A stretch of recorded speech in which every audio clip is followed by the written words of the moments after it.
The Arizona Center for Disability Law. Informal school discipline, the use of restraint and seclusion techniques in schools.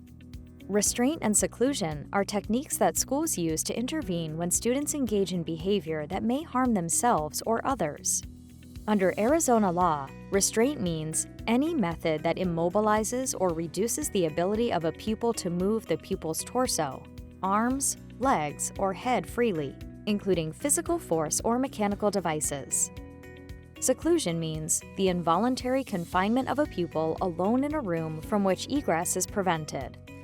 When can schools legally use restraint or seclusion on a student?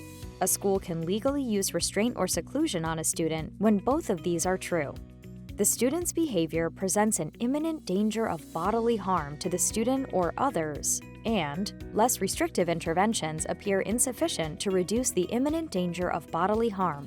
In other words, restraint and seclusion must only be used when the student's behavior is so extreme that it will likely result in them physically hurting themselves or others.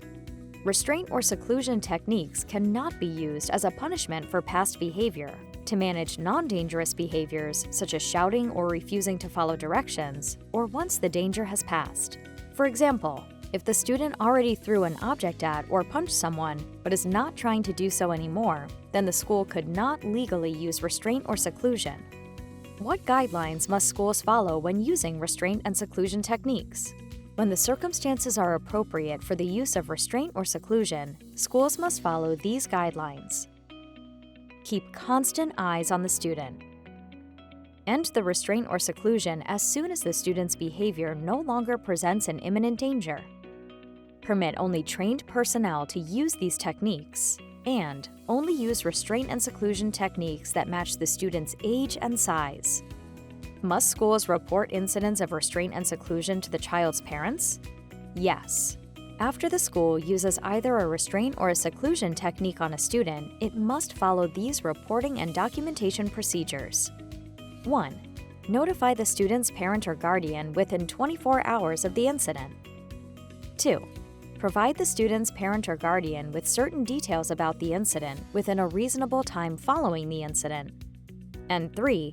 If there has been repeated use of restraint or seclusion techniques on a student, the school must review the strategies used to address the student's problematic behavior. What if my child's school is not using restraint or seclusion appropriately with my child?